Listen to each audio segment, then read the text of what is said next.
Shalom, selamat pagi Bapak Ibu Saudara-saudara, dimanapun kita berada. Mari kita membaca firman Tuhan dan merenungkan firman Tuhan dari 1 Petrus pasal 2 ayat 4 sampai ayat 10, bacaan harian Gereja Toraja pada hari ini.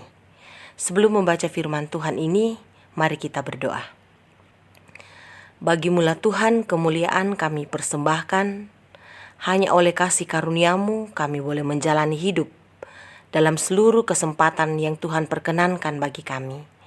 Kami akan membaca firman-Mu pada saat ini ya Tuhan.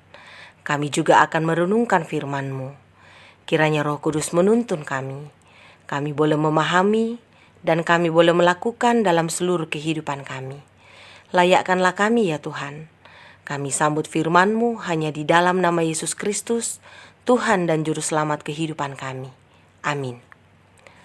Firman Tuhan dari 1 Petrus pasal 2 ayat 4 sampai ayat 10 berbunyi demikian.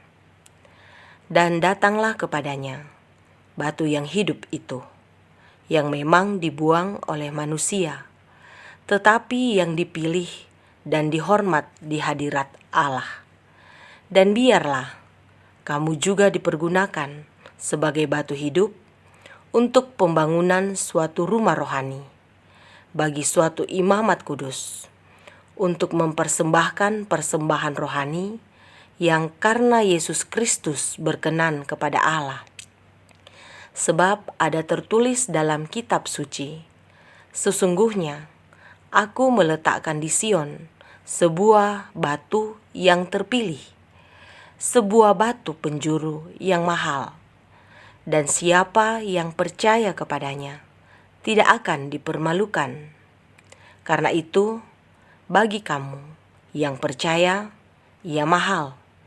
Tetapi bagi mereka yang tidak percaya, batu yang telah dibuang oleh tukang-tukang bangunan telah menjadi batu penjuru, juga telah menjadi batu sentuhan dan suatu batu sandungan.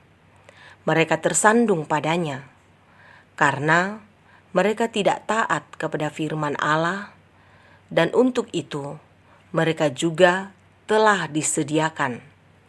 Tetapi kamulah bangsa yang terpilih, imamat yang rajani, bangsa yang kudus, umat kepunyaan Allah sendiri, supaya kamu memberitakan perbuatan-perbuatan yang besar dari Dia yang telah memanggil kamu keluar dari kegelapan kepada terangnya yang ajaib.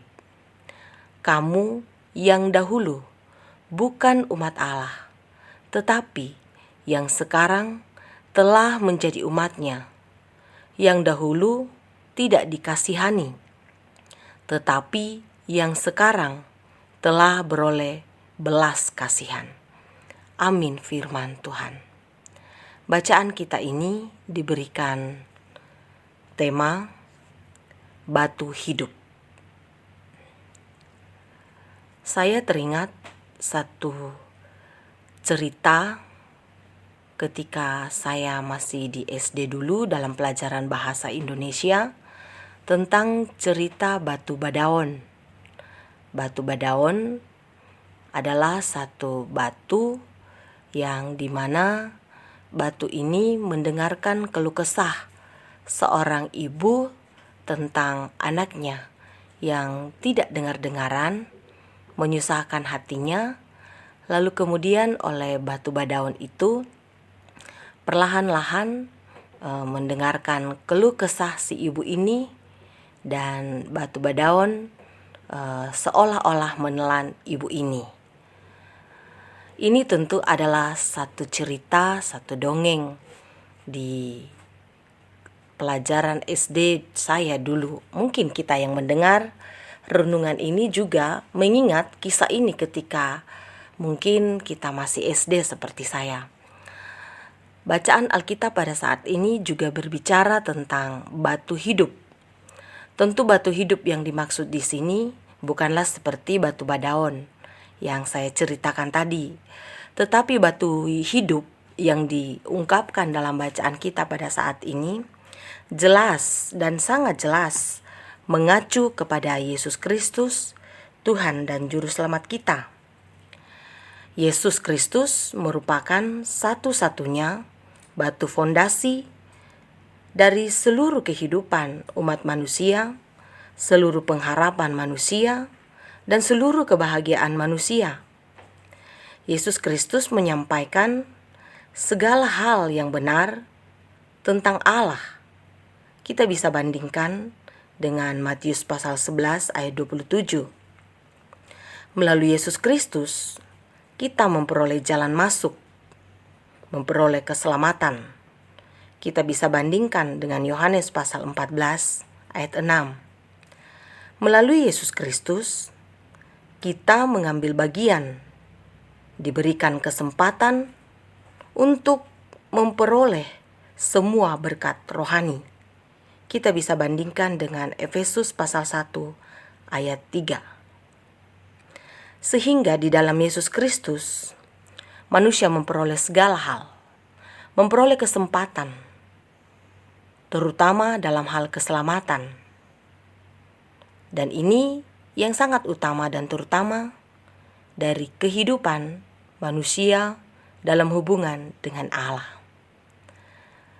Sangat penting untuk memahami bahwa setiap orang yang hidup di dalam Kristus ternyata mestinya juga menjadi batu hidup dalam seluruh kehidupannya. Ayat 5 bacaan ini mengungkapkan bahwa manusia sebagai batu hidup mestinya menjadi fondasi dalam pembangunan suatu rumah rohani untuk kepentingan imamat yang kudus, kepentingan pembangunan rohani dalam seluruh perjalanan kehidupan anak-anak Tuhan. Dan tentu yang terpenting di sini bahwa semua tertuju kepada Kristus, semua tertuju kepada apa yang dikenan di dalam Allah kita. Dan karena itu, sebagai anak-anak Tuhan, tolak ukur dalam seluruh kehidupan anak-anak Tuhan di dalam Yesus Kristus. Beberapa kali dalam bagian firman Tuhan ini diungkapkan tentang beberapa istilah: batu hidup, batu penjuru, batu sentuhan, batu sandungan. Ini sangat penting untuk kita pahami. Tentu dalam hidup kita banyak juga batu kita jumpai. Dan mungkin selain istilah-istilah tadi, ada juga kita jumpai kepala batu. Mudah-mudahan kita tidak menjadi bagian dari yang disebut kepala batu ya. Tetapi tentu firman Tuhan yang kita baca dan renungkan pada saat ini semua mengacu kepada bagaimana fondasi di dalam Yesus Kristus yang telah ditetapkan oleh Allah menjadi contoh dan teladan kepada setiap anak-anak Tuhan untuk melakukan apa yang telah dilakukan oleh Kristus sendiri. Walaupun bacaan ini mengisahkan bahwa batu ini, batu dalam arti Yesus Kristus telah dibuang oleh orang-orang Yahudi, tetapi oleh Allah sendiri menetapkan dan menjadikan sebagai batu penjuru bagi semua orang untuk keselamatan umat manusia di dunia ini. Dan karena itu, di dalam Kristus ditetapkan dan diperoleh tentang kebangunan kehidupan bagi orang yang percaya kepadanya. Di ayat 8 diungkapkan tentang mereka tersandung padanya karena mereka tidak taat kepada firman Allah, dan untuk itu mereka juga telah disediakan. Banyak juga manusia, banyak juga anak-anak Tuhan, boleh kita katakan bahwa tersandung karena tidak melakukan secara sungguh-sungguh firman Tuhan dalam seluruh kehidupannya. Mereka tidak taat, memilih jalan sendiri. Allah sendiri telah menetapkan kita sebagai umatnya. Karena itu, jangan pernah menyia-nyiakan keterpilihan ini. Jangan pernah menyia-nyiakan keselamatan di dalam Kristus. Kristus telah berkorban bagi kita semua. Kita sedang memasuki minggu-minggu Prapaskah pada saat ini. Tentu minggu-minggu Prapaskah adalah kesempatan untuk menghayati kesengsaraan Yesus Kristus, untuk juga menatap diri kita di hadapan Tuhan. Seperti apa kita? Apakah sungguh sudah menjadikan Kristus sebagai batu yang hidup itu? Apakah sungguh batu yang hidup itu sudah menyentuh kehidupan kita untuk mengubahkan kita ke jalan yang Dia kenan, untuk membuat kita teguh dalam menghadapi persoalan kehidupan sebesar apapun itu, karena kita memandang kepadanya. Akhir-akhir ini Bapak Ibu Saudara-saudara, banyak hal di luar dugaan kita yang terjadi. Contoh praktis, musibah banjir yang baru-baru terjadi di kota Makale. Sesuatu yang tidak diduga. Sesuai kesaksian beberapa warga jemaat, ini terjadi hanya hitungan menit saja. Banjir ini datang. Sesuatu yang tak terduga. Banyak hal Bapak Ibu Saudara-saudara yang tak terduga terjadi dalam hidup kita, yang tidak memberi kesempatan kepada kita. Apakah kita siap? Apakah kita sudah sedia? Dan semua itu kesiapan kita. Mari kita melihat dalam iman kepada Tuhan untuk menjadikannya sebagai batu yang hidup dalam hidup kita. Memang secara kata benda batu itu keras. Tetapi yang mau dikatakan di sini bahwa pondasi kehidupan kita, kerasnya kehidupan kita, banyaknya persoalan kita, dalamnya pergumulan kita, mari kita bawa kepada Tuhan. Dialah batu penjuru kita. Kita tidak akan pernah mengalami kekecewaan yang dalam sekali, tidak akan pernah tersalibkan, karena Dia telah disalibkan untuk kita, menebus kita.